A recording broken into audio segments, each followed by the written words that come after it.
Hey guys, Beau HD here, and this is the Samsung Galaxy S5, Samsung's latest flagship smartphone offering all new specs and hardware. So what's new with this Galaxy S version? Well, quite a bit, but from the outside there's not a whole lot of visible changes except for on the back where you'll find a 16 megapixel camera sensor and heart rate monitor, and then there's a newly redesigned band-aid-like plastic back cover that is dramatically different than the previous Galaxy S4's slimy plastic back cover.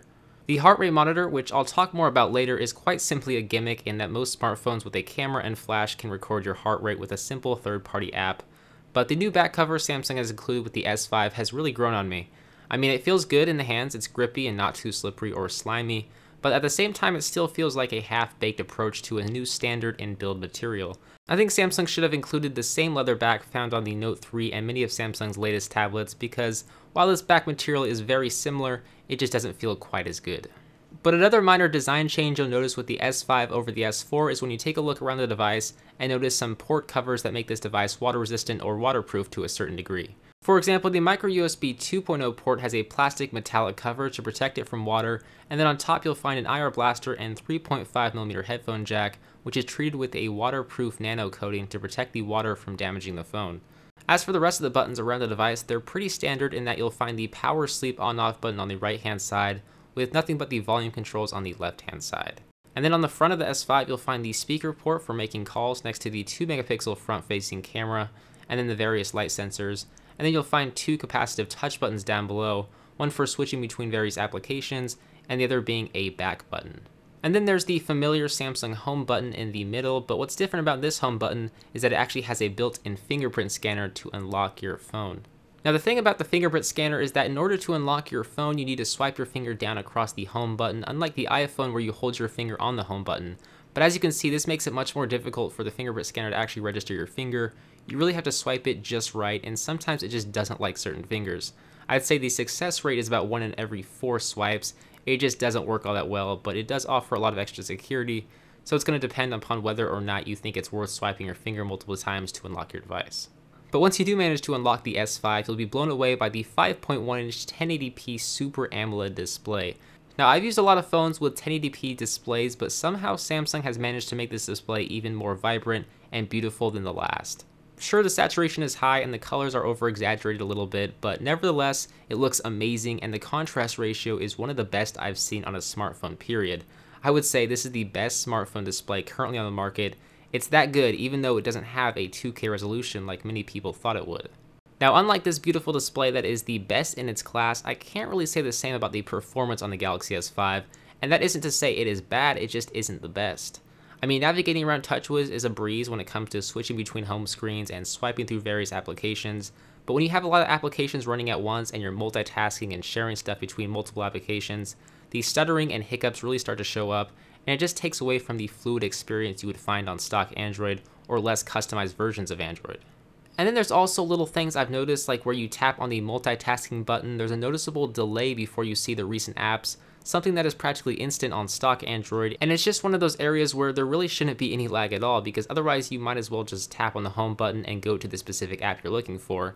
It would almost just be faster. But I mean, there are of course some minor problems with Touchwiz like there are with every OS, and so before I bash on it too much, the Galaxy S5 is still very fast and very capable at running just about every application you throw at it, thanks in part to the quad-core Snapdragon 801 processor, clocked at 2.5 GHz, which is one of the fastest currently on the market.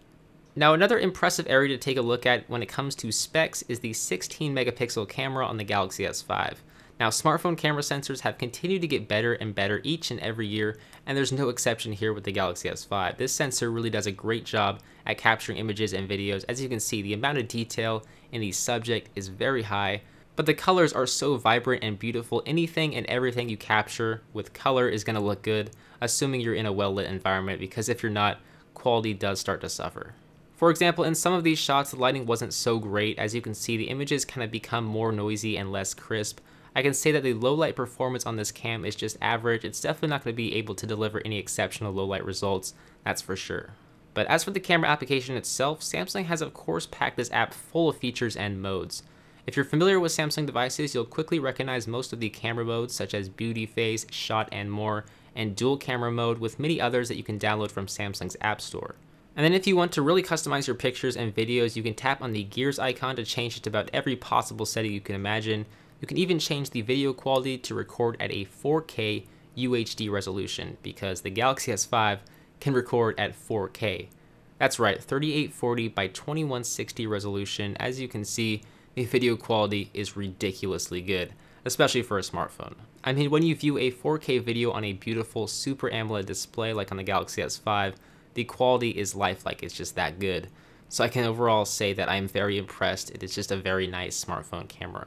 Now, I mentioned earlier that underneath the camera sensor was something rather unusual, something that no other phone manufacturer that I know of has installed on their phone, and that is a heart rate monitor. That's right, Samsung has decided to install a heart rate monitor into the Galaxy S5's hardware to further enhance the Samsung S Health experience, and while yes, it's a bit strange and unnecessary, it does seem to work well. I don't really know how well it works because I don't have a dedicated heart rate monitor, but it gives me a reading within a few seconds of putting my finger on the sensor. And yeah, there's really not much else to say about it. It's simple, and if you need to constantly monitor your heart rate, well, Samsung has you covered. But one area that is really important, and arguably the most important, is battery life. So inside the Galaxy S5, you'll find a 2800 mAh battery, and while it's not the biggest smartphone battery by any means, it's a good sized battery. But what's cool about it is that it is removable, so that you can remove the back cover of the S5 and replace it whenever you need to, which is pretty handy really, especially if you plan on keeping this phone for more than a year. But the S5 is running Android 4.4 KitKat, so it takes advantage of all these software battery life improvements, and with the Super AMOLED display that minimizes energy usage, I was easily able to get through a complete day of heavy usage with battery life to spare. And even if I got drastically low on power, I knew that I could take advantage of Samsung's ultra low power saving mode, which is pretty cool in that it automatically changes a bunch of settings for you to allow you to use your phone longer and squeeze out as much power as you can before it dies. It's a pretty sweet feature that luckily I never had to use, but it's pretty nice to know that it's there in case I need it. So overall, I've covered pretty much all the basics of the Galaxy S5, and to sum it all up, I think the Galaxy S5 is a great all-around phone. Sure, people are going to hate on the S5 for not having a 2K resolution display or the latest Snapdragon 805 processor or whatever. People are always going to want more. But at the end of the day, the Galaxy S5 is really an incredible device if you look at it for what it is and what it can do. It has a beautiful display, it's fast, it can monitor your heart rate, record 4K video, be submerged entirely in water, and it can scan your fingerprint to unlock your phone. Ultimately, the decision of whether or not this phone is right for you will depend entirely on you and what you want and need in a smartphone. But with what this device is capable of, I think it's very hard to go wrong with the Samsung Galaxy S5. But of course, everyone is different, so before you click off this video, let me know what you guys think of the Galaxy S5 by leaving me a comment right down below. And if you guys made it this far and are new to my channel, don't forget to hit that little subscribe button right down below so that you too can stay up to date with all of my latest tech reviews. But with that said, guys, that's going to about do it for this video. If you want to take a look at my personal favorite Samsung Galaxy S5 protective case, you can do so right down below, or you can take a look at my in-depth Galaxy S5 camera test if that's something you'd be interested in. But as always, guys, I'm Beau HD from How To and More. Thanks for watching.